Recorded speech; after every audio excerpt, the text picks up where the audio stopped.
just figured if somebody had to continue to believe in them and continue to push them, it was going to be me.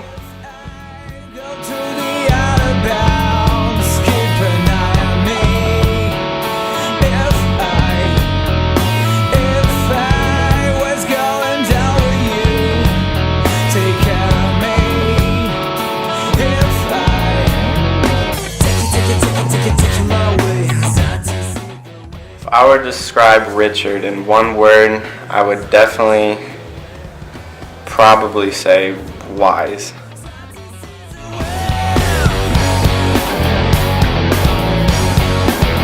If I were to describe Richard in one word, I would definitely say passionate. It's the word that comes to mind with him, just in everything that he does.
I've been coming to Bellevue Christian Center for just under 4 years.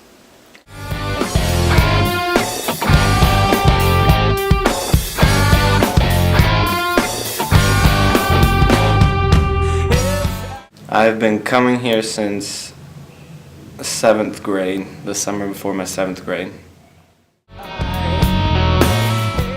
Richard Nakai, I know him through my life group. They were called cell groups at the time, but he was my under shepherd, so he was like the leader, and then I was underneath of him. When I first started coming to high school, we started cell groups, and my sister Tabitha introduced me to Richard because he is our life group or cell group leader.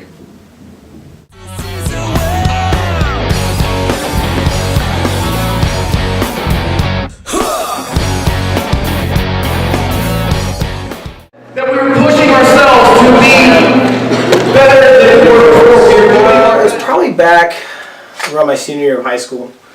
Just felt drawn in that direction, and I kept walking there. You know, the way culture is, there's a lot of people that don't have high expectations for teenagers anymore, and something that's always been really frustrating to me, and never a place I was willing to go. So I just figured if somebody had to continue to believe in them and continue to push them, it was going to be me.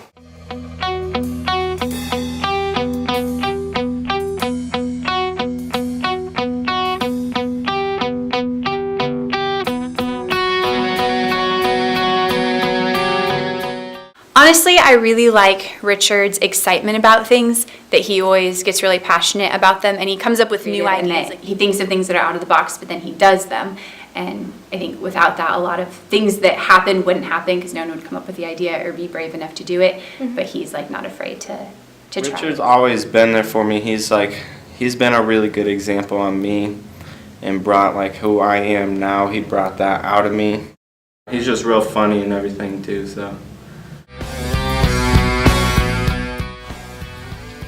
Yes.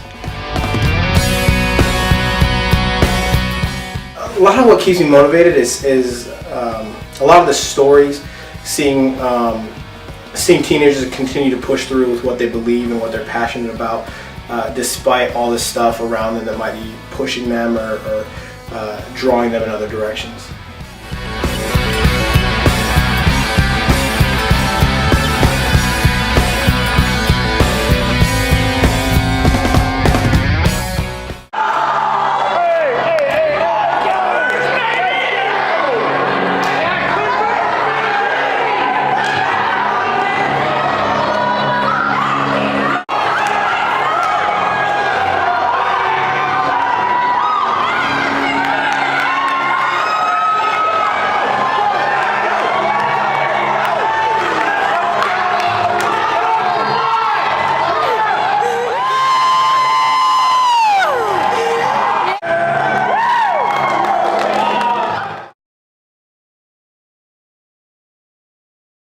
when I first started coming to the church, specifically high school more, I was a really shy kid. He opened me up to like be a better example to people, being a better leader, not being so shy to where I could hang around other people and just to have fun and just be myself rather than be what others want me to be. Something that Richard has done for me that I'll never forget. Honestly, he invited me to come on this 23-mile prayer walk that he did. He said he was going to do it whether anyone came with him or not. We were going to start at East High School, and then we were going to walk from school to school, from East to West, and then West to Bryan, and Bryan, keep going all the way to, to Millard North. And he invited me to come along with that, and it was me and him, just this other guy, but he went all the way and was really encouraging the whole time, and it was really, really a cool experience, and I'll never, forget that.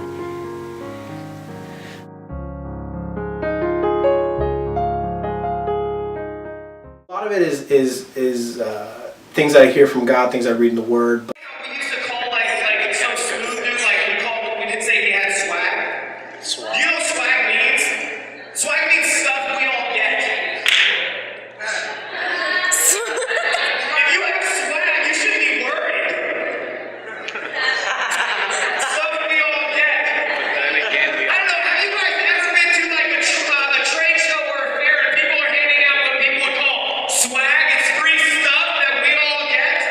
So now you guys are gonna second guess when you say, oh yeah, I have swag, and then no, I don't. Another important factor is also seeing what teenagers need to hear and what they need to discover most nowadays, and I'll try and put that stuff in and how I can show them how the Bible really relates to the situation they're in right now. Find in Philippians 3 verse 14 it says, I press on to reach the end of the race and receive the heavenly prize for which God, through Christ Jesus, is calling us. I love talking about Jesus. He was just the ultimate picture of somebody who came in, wasn't appreciated, wasn't liked by many people, but ended up changing the world in a way that nobody else ever has. The amount of love that it took for him to actually walk out in that. I love talking about his love. I love talking about his desire to reach people who were lost, who needed help. That's easy just because Richard, like I was saying before, how he's always been there for me. It makes it easy for me to know that I'm not going through life alone, or that if I need anybody for anything that I'm going through, whether it's I don't know how to do something when I'm lifting, or whether I'm going through something when I'm struggling with life, Richard's always there for me, and he's always got my back no matter what happens. Something he's always told me, it's not something big, but he's always before anything happens, if I get discouraged, he's always like, Jake, I'm proud of you. And so that just kind of helps me, just lift me up first. That's what he tells me every time before we start the actual conversation. So how he has an answer to everything, not only just I know that it's not just knowledge from himself, but because of how he portrays himself as a leader and how he chases after God with everything he's got, it makes me know that he's not making up what he's coming to me with. He goes to God before anything. He's a man of God's heart and everything. So what he gives me is straight from God.